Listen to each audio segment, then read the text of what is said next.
नमस्कार, शीतल की कहानियों में आप सबका स्वागत है। आज की कहानी है खून के रिश्ते। दीनानाथ जी सख्ते में पत्थर पर बैठे हैं। घर का माहौल ऐसे शांत हो गया है जैसे अमावस की रात में खाली आसमान। दोपहर में पत्नी के चौथे की रस्म करके वापस आए। तब से घर में गर्मा गर्मी मची हुई थी। शाम तक दूर के रिश्तेदार वापस जाने लगे थे। बचे हुए रिश्तेदार आगे का कार्यक्रम क्या है और कैसे करना है, इस बात पर बैठकर विचार कर रहे थे कि अचानक उनका बड़ा बेटा बोल पड़ा। आप सब देख लो, जैसे भी करना है, अब मैं यहाँ और नहीं रह सकता। मेरी कल शाम की फ्लाइट है, मुझे वापस जाना है। इससे ज़्यादा छुट्टियाँ मुझे नहीं मिली हैं। और अब वैसे भी जो होना था वह तो हो गया। मेरे यहाँ बैठे रहने से माँ जिंदा तो हो नहीं जाएगी। दीनानाथ जी के बड़े बेटे की इन बातों ने वहां आए सभी रिश्तेदारों और पड़ोसियों को हैरत में डाल दिया। दीनानाथ जी के दो बेटे हैं, बड़ा बेटा संजीव और छोटा बेटा राजीव। राजीव ने तो पहले ही फोन करके आने में असमर्थता जाहिर कर दी थी। जबकि बड़ा बेटा संजीव आया तो उसने ऐसी बातें कही कि दीनानाथ जी का कलेजा छलनी हो गया। अपनी ही औलाद के इतने रूखे व्यवहार से आज वो अंदर तक आहत हो चुके थे। लेकिन पिता पर क्या बीतेगी, इस बात से संजीव को रत्ती भर भी फर्क नहीं पड़ता था। अगले दिन तय समय पर संजीव वापस लौट गया। कुछ दिनों में सब रिश्तेदार चले गए। अब घर पर केवल दीनानाथ जी और उनका नौकर राजू ही रह गए थे। दुख और परेशानी से घिरे दीनानाथ जी आज अपनी पत्नी को याद करते हुए डायरी लिखने बैठ गए। उदासी असहनीय हो गई तो उनकी बूढ़ी आंखों से आंसुओं की दो बूंदें अपने आप टपककर डायरी पर फैल गई। फिर वो अपनी भावनाओं को शब्दों का रूप देने लगे। सुमित्रा, तुम्हारे स्वर्गवासी होने के बाद मैं कितना अधिक अकेला हो चुका हूँ, यह शायद तुम नहीं समझोगी। तुम क्या गई, यह घर, यह बगीचा और इस घर की सारी वस्तुएं वीरान हो गई। मेरी तो दुनिया ही उजड़ गई। कितनी तेज रफ्तार दुनिया है ये, जहाँ बेटों के पास ही अपने बूढ़े माता पिता के साथ बैठकर थोड़ी देर बात करने तक का समय नहीं है। हमारे बेटे हमें छोड़कर चले गए, लेकिन उनके जाने के बाद भी हमारे मन ने अपने आप को समझा लिया था। फिर भी हम एक दूसरे के साथ खुश थे। लेकिन तुम्हारे जाने के बाद अकेलापन मुझे काटने लगा है। डायरी में अपने हालात लिखते लिखते दीनानाथ जी की आंखें फिर से भर आई। जिंदगी से थक चुकी बूढ़ी और उदास आंखों को दीनानाथ जी कांपते हाथों से साफ करने लगे और फिर सोचने लगे अपने जीवन के पिछले सफर के बारे में। कितने खुश थे दीनानाथ जी उस समय जब उनका बड़ा बेटा संजीव अमेरिका जाने के लिए हवाई जहाज में बैठा था। संजीव ने इंजीनियरिंग की थी।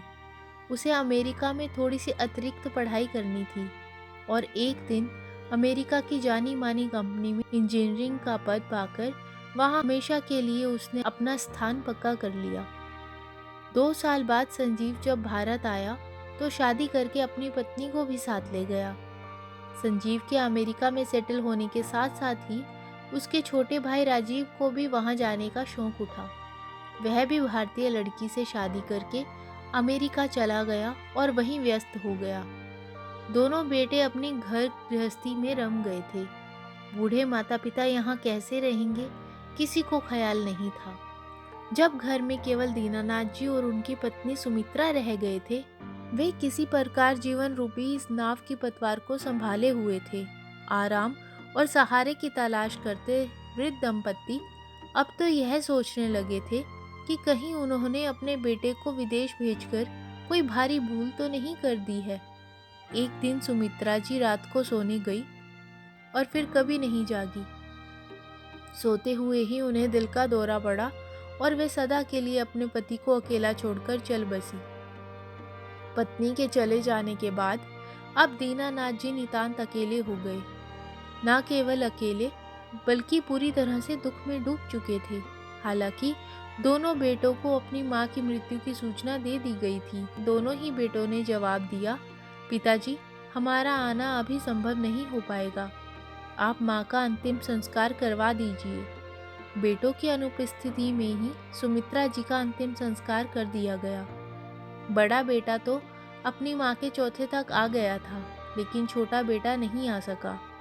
दिन बीतते गए और एक दिन अपने अकेलेपन से तंग आकर दीनानाथ जी ने अपने बेटों को वापस भारत आने का आग्रह किया। बेटा, तुम तो जानते हो मैं कितना अकेला हो गया हूँ। तुम्हारी माँ के बिना एक एक पल बहुत मुश्किल से गुजर रहा है। यह घर तो जैसे काटने को दौड़ता है। मेरी बाकी बची जिंदगी में अब तुम लोगों के साथ गुजारना चाहता हूँ, इसलिए तुम लोग वापस भारत आ जाओ। तुम्हारे इस बूढ़े बाप को अपनों के साथ की बहुत ज़रूरत है। रुआसी आवाज़ में दीनानाथ जी बोले, लेकिन बेटों का उत्तर स्पष्ट था, पिताजी, अब हमारा भारत आकर रहना संभव नहीं है, और वहाँ अब रह भी क्या गया है। इस तरह की आधुनिक रहन सहन हमें वहाँ नहीं मिल सकती। बेटों का जवाब सुनकर दीनानाथ जी समझ चुके थे, उनके बेटे पाश्चात्य रीति रिवाजों के बाशिंदे बन चुके थे। उनमें विवेक कम और झूठी प्रशंसा के तर्क अधिक थे। अपने बेटों की दलीलें सुनकर दीनानाथ जी ने किसी भी बेटे से दोबारा वापस आने के लिए ना तो कोई आग्रह किया और ना ही कोई जिद। उन्होंने अब चुप्पी साध लेना ही उचित समझा। बेटे कभी फ़ोन करते थे तो हालचाल पूछने की फॉर्मेलिटी से निभाकर फ़ोन रख देते थे।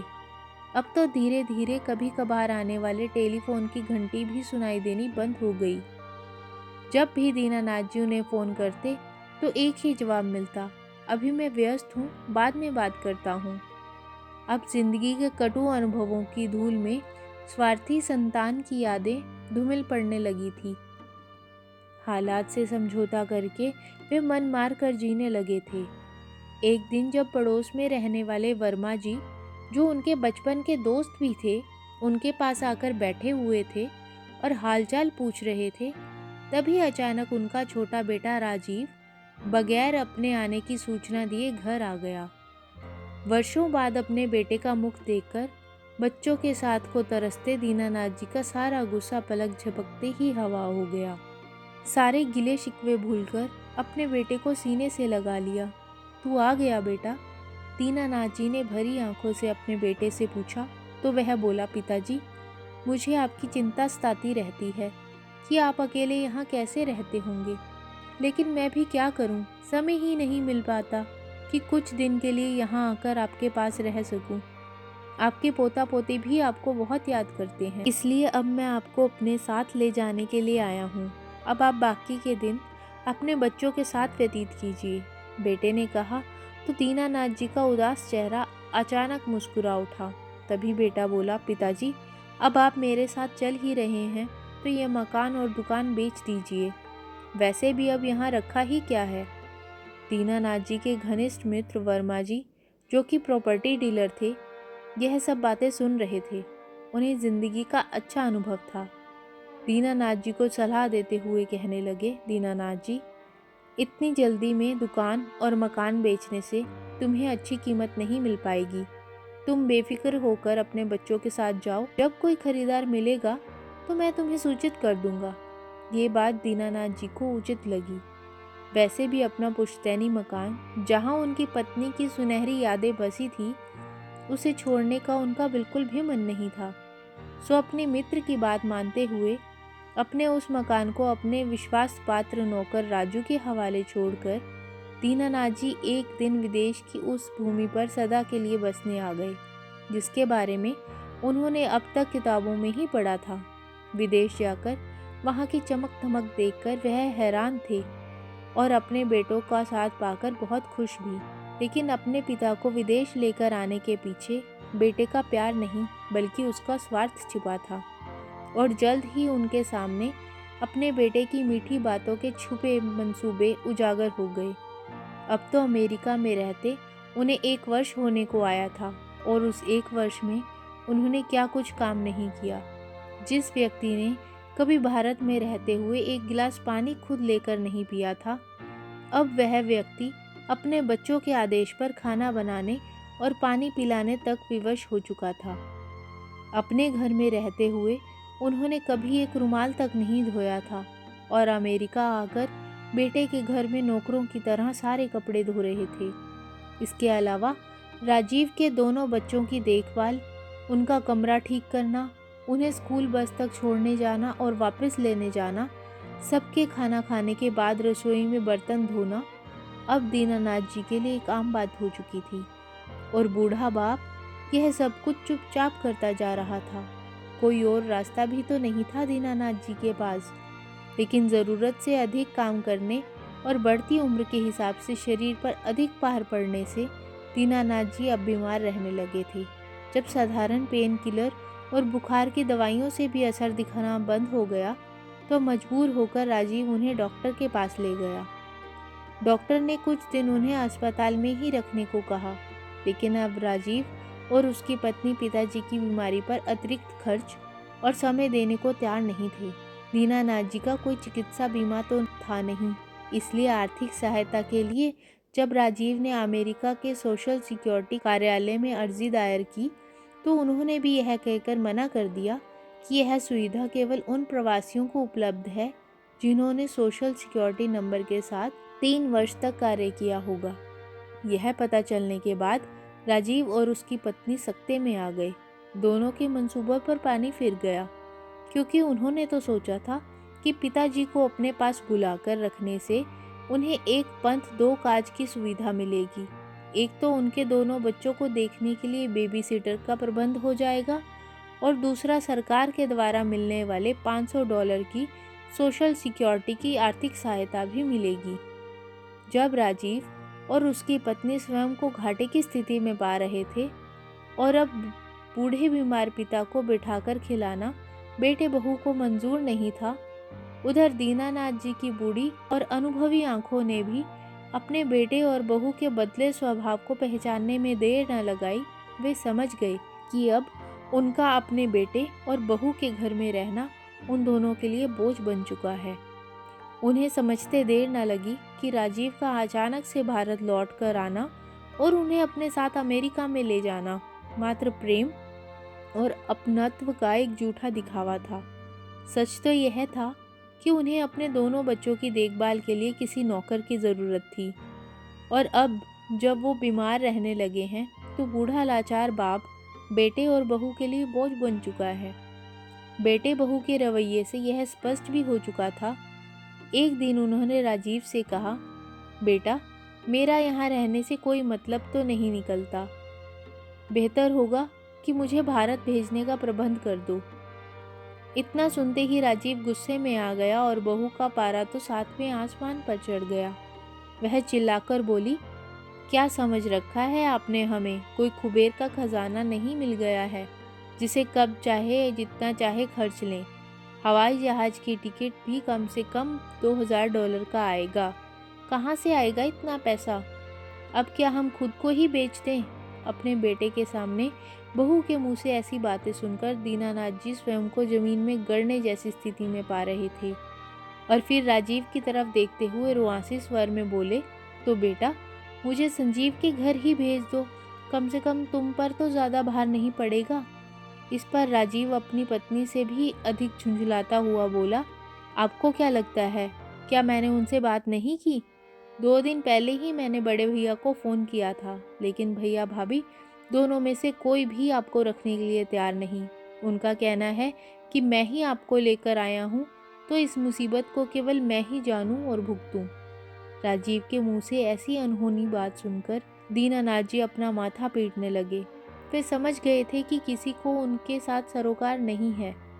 फिर उस घड़ी को कोसने लगे जब बेटे की चिकनी चुपड़ी बातों में आकर उन्होंने अपना देश छोड़ा था। लेकिन अब कर भी क्या सकते थे? स्वयं को पूरी तरह हालात के हवाले छोड़ना ही एकमात्र रास्ता था उनके पास। लेकिन दीनानाथ जी बहू की आंखों में खटकने लगे थे। आते जाते वह उन्हें तिरछी नजरों से देखती रहती। एक दिन बड़े ही मान मनुहार के साथ बोली, बाबूजी, आप घर बैठे बैठे बोर हो गए होंगे। चलिए आज आपको अच्छे कपड़े दिलाकर लाती हूँ। बाहर घूमेंगे तो आपका मन बहल जाएगा। बहू का ऐसा व्यवहार उन्हें कुछ अटपटा ज़रूर लगा, लेकिन वह भी कब से बाहर निकलने को तरस गए थे, तो बहू के कहने पर उसके साथ चलने को राज़ी हो गए। अपनी कार में बिठाकर उनकी बहू उन्हें मॉल घुमाने के लिए लेकर आई, लेकिन खरीदारी करने के बाद बहू अपना पर्स टटोलने लगी। हाव भाव से वह बहुत ज़्यादा परेशान नज़र आ रही थी। अचानक बोली, बाबूजी, मैं घर से मोबाइल फ़ोन लेकर आना तो भूल ही गई। मुझे तो सारी पेमेंट मोबाइल से करनी थी। आप यहीं रुकिए, मैं कुछ ही देर में मोबाइल फ़ोन लेकर आती हूँ। इतना कहकर राजीव की पत्नी मॉल से बाहर निकल गई और फिर कभी उनके पास वापस नहीं आई। बेचारे दीनानाथ जी अकेले ही मॉल का एक एक कोना घूमकर थक गए और जब उनसे कुछ भी ना बन पाया तो थक हार कर मॉल के पास पड़ी एक बेंच पर आकर बैठ गए और अपनी बहू के वापस आने का इंतजार करने लगे। इस प्रकार प्रतीक्षा करते करते भूखे प्यासे बैठे बैठे उन्हें शाम हो गई। अंग्रेजी तो उन्हें आती ही नहीं थी। किसी को अपना दुख बताते भी तो कैसे। जेब में केवल $5 पड़े थे। सोचा कि अपने बेटे को फ़ोन करें, लेकिन उन्हें अपने बेटे का नंबर भी याद नहीं था। कभी भूलकर भी उन्होंने यह बात नहीं सोची थी कि यह नौबत भी एक दिन आएगी। बैठे बैठे जब रात हो गई तो मॉल भी बंद होने को आया। अब तो दीनानाथ जी को भी आशंका होने लगी कि वह यहाँ संयोग से अकेले नहीं छूटे हैं, बल्कि उन्हें जानबूझकर अकेले छोड़ा गया है। उनका अपना ही खून उनके साथ ऐसा करेगा, यह सोच सोचकर दीनानाथ जी पपक कर रो पड़े। कुछ आने जाने वाले लोगों ने उनकी इस हालत को देखा और समझा तो ज़रूर, लेकिन किसी ने भी उनकी सहायता करने की जहमत नहीं उठाई। दीनानाथ जी उठकर अनजान सड़क पर चल पड़े। चलते चलते उन्हें सामने एक मंदिर दिखाई दिया। अनजान देश में अनजान लोगों के बीच में खुद को अकेला महसूस करते हुए दीनानाथ जी ने जैसे ही मंदिर की तरफ देखा तो उन्हें एक अपनेपन का एहसास हुआ। भगवान के सामने बैठकर खूब रोए और भगवान से पूछने लगे कि आखिर उन्होंने ऐसा कौन से कर्म किए हैं जो आज उन्हें यह दिन देखना पड़ रहा है। प्रश्नवाचक दृष्टि से भगवान को देखते हुए निढाल से वहीं पड़े रहे। जब मंदिर के कपाट बंद करने का समय हुआ तो पुजारी की नज़र दीनानाथ जी पर पड़ी। पुजारी एक युवा भारतीय था। वह उनके पास बैठकर पूछने लगा, क्या हुआ अंकल जी, आप रो क्यों रहे हैं? अनजान देश में किसी के मुंह से हमदर्दी भरे शब्द सुनकर दीनानाथ जी और भी जोर से रोने लगे। पुजारी समझ गया कि यह बुजुर्ग अपने बच्चों से दूर हो गया है। उसने सबसे पहले उन्हें पेट भर के लंगर खिलाया और फिर उनसे उनकी परिस्थिति के बारे में जानकारी हासिल करने लगा। लेकिन दीनानाथ जी को तो अपने बेटे और बहू के घर का ना तो कोई पता मालूम था और ना ही कोई फ़ोन नंबर। इस कारण पुजारी ने नियमानुसार सबसे पहले पुलिस स्टेशन फ़ोन किया और फिर बाद में आवश्यक पुलिस कार्रवाई के बाद पुजारी ने दीनानाथ जी को मंदिर में बने अपने कमरे में रहने की जगह दे दी। जब दीनानाथ जी कुछ सहज हुए तो पुजारी ने उनसे पूछा कि वे यहाँ कैसे पहुँचे हैं। तो दीनानाथ जी ने उन्हें ये सब हालात बयां किए। इस पर पुजारी ने कहा, अंकल जी, बुरा ना माने तो एक बात कहूँ, ऐसी घटनाएं तो यहाँ पर रोज़ होती हैं। बेटे बहू अपने बूढ़े माँ बाप को अपना नौकर बनाकर यहाँ ले आते हैं, लेकिन अपने पास तब तक ही रखते हैं जब तक उनकी सेहत ठीक रहती है और उनके घर का काम कर सकते हैं। लेकिन जैसे ही उन पर बुजुर्गों की बीमारी का खर्चा पड़ने लगता है, वे उन्हें बोझ समझकर इसी तरह बेघर कर देते हैं। पुजारी की बात सुनकर दीनानाथ जी की आंखें फटी रह गई। वे उस समय को कोसने लगे जब उन्होंने अपने बेटे के साथ विदेश चलने के लिए सहमति जताई थी। वे पूरी तरह से टूट चुके थे। अगले दिन ही पुलिस ने मॉल के सीसीटीवी कैमरा से उनकी बहू की पहचान कर ली और उनके बेटे बहू का पता ढूंढ निकाला। लेकिन अब दीनानाथ जी ने उनके पास वापस जाने से साफ इनकार कर दिया। वे वापस भारत जाना चाहते थे, लेकिन टिकट खरीदने के लिए पैसे नहीं थे। पुजारी से मोबाइल लेकर अपने दोस्त वर्मा जी को फ़ोन लगाया, लेकिन उनका फ़ोन बंद पड़ा था। बहुत बार कोशिश करने के बावजूद भी जब वर्मा जी का फ़ोन नहीं लगा तो दीनानाथ जी ने अपने नौकर राजू को फ़ोन किया। राजू ने जैसे ही फ़ोन उठाया तो दीनानाथ जी का हालचाल पूछने लगा। आप कैसे हैं बाबूजी? तबीयत तो ठीक रहती है ना आपकी? आपकी बहुत याद आती है। नौकर के मुंह से प्यार भरे शब्द सुनकर उनकी आंखें आंसुओं से सरोवर हो गई। उन्होंने उसे अपना हाल कह सुनाया और उसे वर्मा जी से मिलकर टिकट के पैसों का इंतजाम करने की गुजारिश की। राजू दीनानाथ जी की यह हालत जानकर स्तब्ध रह गया था। सोचने लगा कि माँ जी के होते हुए बाबूजी पर दुख की आंच न आती थी और आज इस हालत में बेगानी धरती पर जीने को मजबूर है। वो याद करने लगा, बाबूजी ने मेरी बहुत मदद की है। जब मेरी माँ बीमार थी तो उन्होंने उनके इलाज का सारा खर्चा उठाया था और जब मैंने पैसे वापस देने चाहे थे तो उन्होंने एक भी पैसा नहीं लिया था। इतने एहसान उन्होंने मुझ पर किए हैं। इस मुसीबत की घड़ी में मैं उन्हें अकेला नहीं छोड़ सकता। आज उनके एहसान चुकाने का समय आ गया है। यह सोचकर राजू ने उनकी मदद करने की ठान ली और जैसे तैसे करके 5 दिनों के भीतर ही उनके बताए गए अकाउंट में पैसे पहुंचा दिए और हफ्ते भर में दीनानाथ जी वापस घर पहुंच गए। घर पहुंचकर राजू से मिलकर बहुत रोए और उसे बताया कि किस तरह विदेशी धरती पर पल पल काटना भी उनके लिए दूभर हो गया था। अगले दिन वर्मा जी को शुक्रिया अदा करने के लिए जब उनके घर पहुंचे तो पता चला कि वर्मा जी तो 1 महीना पहले ही यह दुनिया छोड़कर चल बसे। उन्हें जानकर झटका सा लगा, मन की उदासी और गहरा गई। लेकिन फिर अचानक सोचने लगे कि राजू ने पैसों का इंतजाम कैसे किया था। घर पहुंचे तो राजू को अपने पास बिठाया और उससे पूछने लगे कि आखिर उसने इतने सारे पैसों का इंतजाम कैसे किया। लेकिन राजू बताना ही नहीं चाहता था। बहुत पूछने पर उसने बताया कि अपना छोटा सा मकान गिरवी रखकर उसने पैसों का इंतजाम किया था। फिर दीनानाथ जी के चरणों में बैठकर कहने लगा, बाबूजी, यह मदद तो कुछ भी नहीं उस मदद के सामने जो आपने मेरी माँ की बीमारी के वक्त की थी। इतने एहसान हैं आपके मुझ पर, तो फिर मैं आपको ऐसी हालत में कैसे देख सकता था। राजू की बातें सुनकर दीनानाथ जी की आंखों से अश्रुधारा बह निकली। उन्होंने उसे गले से लगा लिया। घर वापस पहुंचकर रह रहकर उन्हें ख्याल आने लगा कि राजू से तो मेरा खून का रिश्ता भी नहीं था, जिसने मुसीबत में मेरी इतनी मदद की, और दूसरी ओर मेरे बेटे, जिन्होंने मुझे दर दर की ठोकरें खाने के लिए छोड़ दिया। अपने अतीत में झांकते उबरते दीनानाथ जी की बूढ़ी और जीवन से थकी धुंधली आंखों में से फिर से आंसू भर आए। तो उन्होंने अपनी पत्नी की तस्वीर को सीने से लगा लिया। आज भी अपने बेटों के बारे में सोच सोचकर वे अपने मानसिक संताप से उबर नहीं पा रहे थे। उनका शरीर दिन ब दिन कमजोर होता जा रहा था। फिर ऐसा समय भी आ गया जब दीनानाथ जी ने बिस्तर पकड़ लिया। वे शौच के लिए उठने और चलने को भी लाचार हो गए। लेकिन राजू ने उनकी दिन रात सेवा की, बिना हिचकिचाहट के उनके बिस्तर की गंदगी भी साफ कर देता था।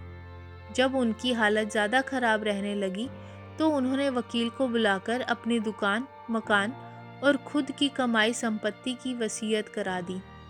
उसे पंजीकृत भी करवा दिया। उन्होंने राजू को भी बता दिया था कि उनकी वसीयत उनके वकील आलोकनाथ के पास रखी गई है और उनकी मृत्यु होने पर अंतिम संस्कार से पहले उनकी वसीयत पढ़ाई जाए, उसके बाद ही उनका अंतिम संस्कार किया जाए। आखिर वह दिन भी आ गया जब उनके घर के आंगन में उनका पार्थिव शरीर रखा गया था।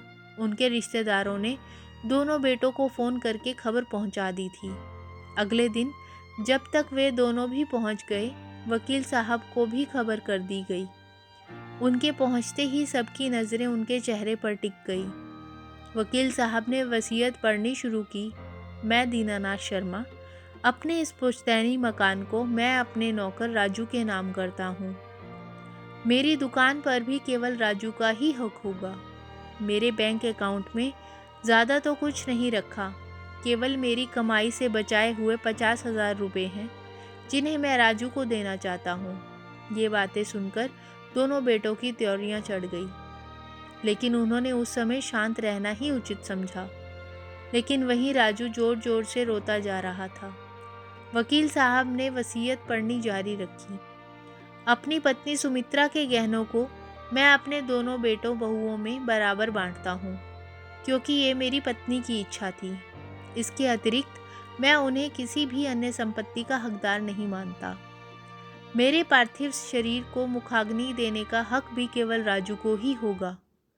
वह मेरा सगा बेटा नहीं है, लेकिन मैं उसको अपने बेटों से भी बढ़कर मानता हूँ। असल में संतान का सुख तो मुझे उसी से प्राप्त हुआ। उसकी रगों में मेरा खून नहीं, परंतु फिर भी मेरी सेवा ऐसे करता है जैसे एक माँ अपने अबोध बच्चे को पालती है, बिल्कुल निस्वार्थ भाव से। कितना बड़ा अंतर है मेरी खुद की संतान और राजू में। मेरी अपनी औलाद, जिनको मैंने केवल जन्म दिया था और उनके पालन पोषण में कभी कोई कमी नहीं होने दी, इस काबिल बनाया कि वह सिर उठाकर जी सके। इतना सब होने के बाद भी कितने आश्चर्य की बात है कि मेरी अपनी संतान ने मुझ पर ही यह लेबल लगा दिया कि उनका मुझसे कोई भी रिश्ता नहीं। वकील साहब थोड़ी देर के लिए रुके और अपने आंसू पोंछने लगे। आसपास खड़े सभी रिश्तेदारों की भी आंखें भर आई। इसके बाद उन्होंने अंतिम पंक्ति पढ़ी। भगवान से यही प्रार्थना करता हूँ कि बुढ़ापे में जो दिन मुझे देखने पड़े, ऐसे दिन मेरे बेटों को कभी ना देखने पड़े। वसीयत सुनने वाले हर एक इंसान की आंखों में आज आंसू थे और दोनों बेटे शर्मिंदगी से एक दूसरे का चेहरा देख रहे थे। रिश्ता ना होते हुए भी राजू ने साबित कर दिया था कि इस दुनिया में एक ऐसा रिश्ता अब भी है जिसका नाम है इंसानियत। आपको यह कहानी अच्छी लगी हो तो कमेंट बॉक्स में ज़रूर बताइएगा। स्टोरी को लाइक, शेयर और चैनल को सब्सक्राइब करना मत भूलिएगा। धन्यवाद।